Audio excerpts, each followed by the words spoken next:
Друзья, всем привет! Вы на канале Мотосанчо. За окнами дождливый зимний день, на термометре плюс 11 градусов, и все говорит о том, что вот-вот придет весна. Поэтому я еду покупать себе велосипед.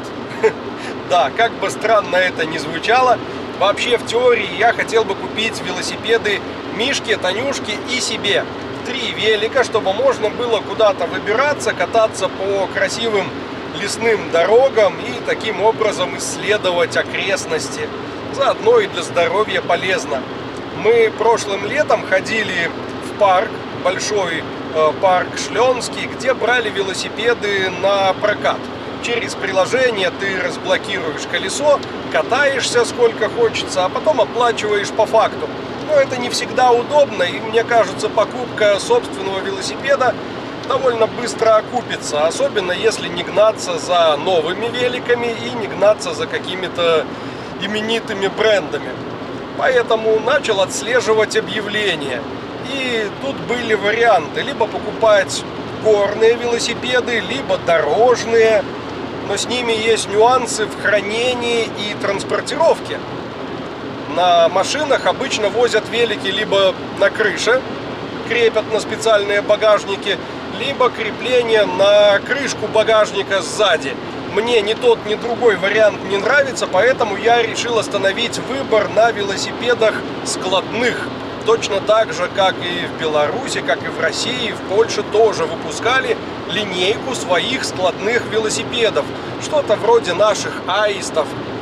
Есть они на 20-х колесах, но интереснее на 24-х. Чтобы педали крутить медленнее, а ехать немножечко быстрее. Очень похожий велосипед был у Танюшки в Беларуси, и в принципе он был довольно удобный. Я и сам иногда брал его, чтобы куда-то по делам съездить. И вот сегодня увидел интересное объявление: практически даром за 100 злотых продают велик, тот, что нам надо, в 52 километра осталось дороги. Я уже созвонился с продавцом, ближайший час он меня ждет, поэтому мы едем. Еду автострадой, чтобы было быстрее. Вот что собой представляет зима в Польше. Начало февраля.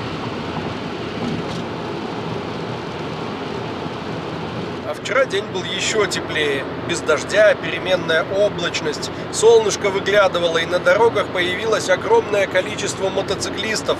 Не сидится людям дома, не терпится выехать. Но я пока не спешу забирать свою Хонду с зимнего хранения, однако подготовку к сезону уже начал.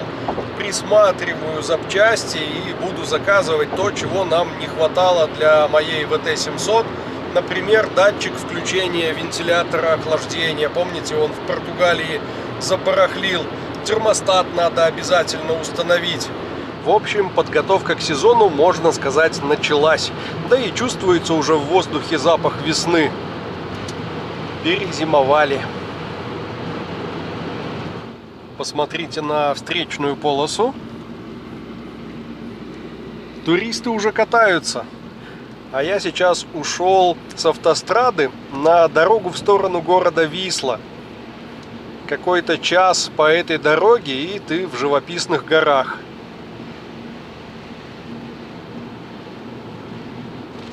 Из дымки дождя впереди проступили силуэты гор, а мы добрались в город Скочев. Сейчас станет известно, не зря ли я сюда ехал. Ну, так, если в 2 словах, удалось. Сейчас куда-нибудь выедем на парковочку, может найдем место, где дождик потише, и посмотрим повнимательнее. Остановился на заправке на автостраде. Здесь есть компрессор. Хочу подкачать колеса в нашем велике. Ну и, как видите, он поместился. Да, 3 таких не войдет, но он не до конца сложен, потому как на нем установлена корзинка для поездок за покупками. Я думаю, если все лишнее убрать, то вполне получится. По высоте так точно 3 ляжет. И одно сиденье у нас, видите, разложено. То есть 3 человека, а то и 4 свободно при этом сядет. Так, как бы мне получить доступ к колесам? Наверное, с этой стороны удобнее. Покрышки новые, они вообще не ездили. И в объявлении было написано, что велосипед новый, но очень долго стоял. Смотрите, звезда новая, цепь новая, гаечки, все прям вот в идеальном состоянии. Не работают тормоза, поскольку не присоединен трос. Есть динамка, есть лампочка. Сейчас достану и сам посмотрю, и вам покажу. Но сначала накачаемся. Опа, а тут нестандартные золотники, а маленькие вот эти велосипедные непиля. Ладно, что-нибудь придумаем. Ничего не вышло у меня с подкачкой колес, а жаль, конечно. Колеса пустые, поэтому проехать на велике сегодня не получится. Боюсь повредить обода. Но зато можем оценить внешний вид. Заводская краска, заводские наклейки, Кэмп. И что это у нас за производитель? HP. 2 буквы. HP.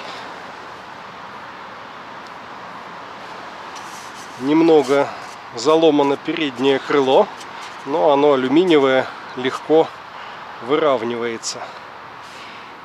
Немного проржавела цепь.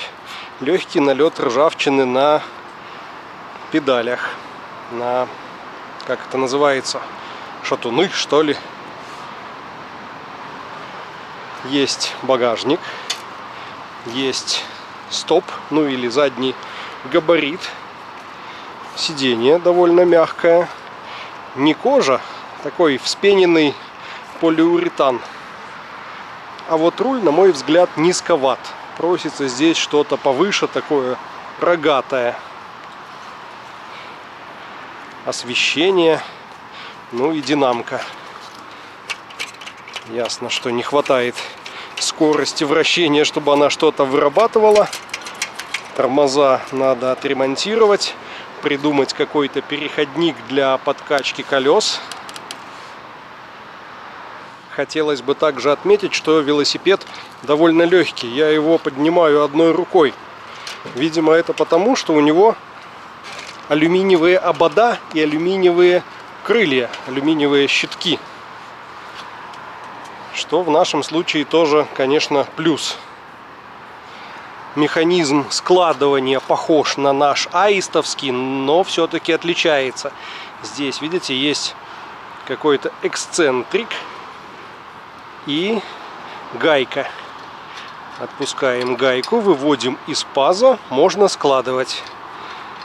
А так, закрыли, создали сначала преднатяг гайкой и окончательно дотягиваем уже за счет эксцентрика. Ну, в принципе, неплохо.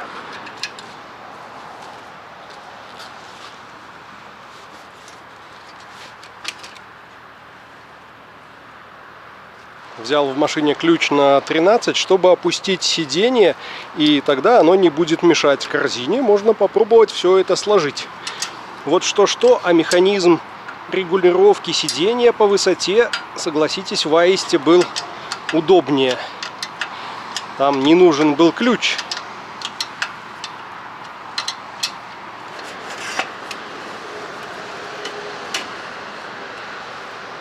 Ну вот, он и сложился полностью на все 180 градусов.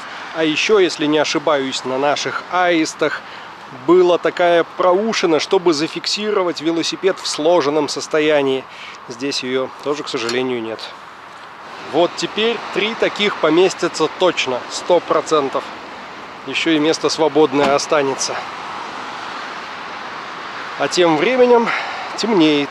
Вот чем зима отличается от весны.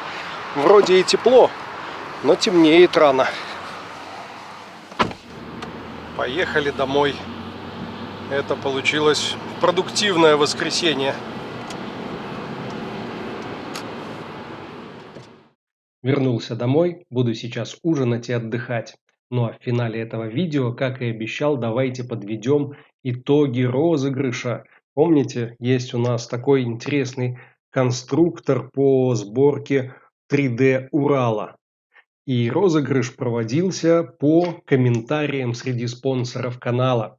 Давайте откроем предыдущее видео и комментарии к нему. Выбираю спонсоров и смотрю, у кого же комментарий набрал больше лайков. И получается вот Александр Мишкулинец. 12 лайков под комментом. С небольшим отрывом, но всех опередил. Александр, мои тебе поздравления. Пиши мне, пожалуйста, на почту. Мы с тобой договоримся, каким образом я тебе этот конструктор отправлю. Еще раз поздравляю. На этом на сегодня все. Всем спасибо, всем счастливо и всем пока.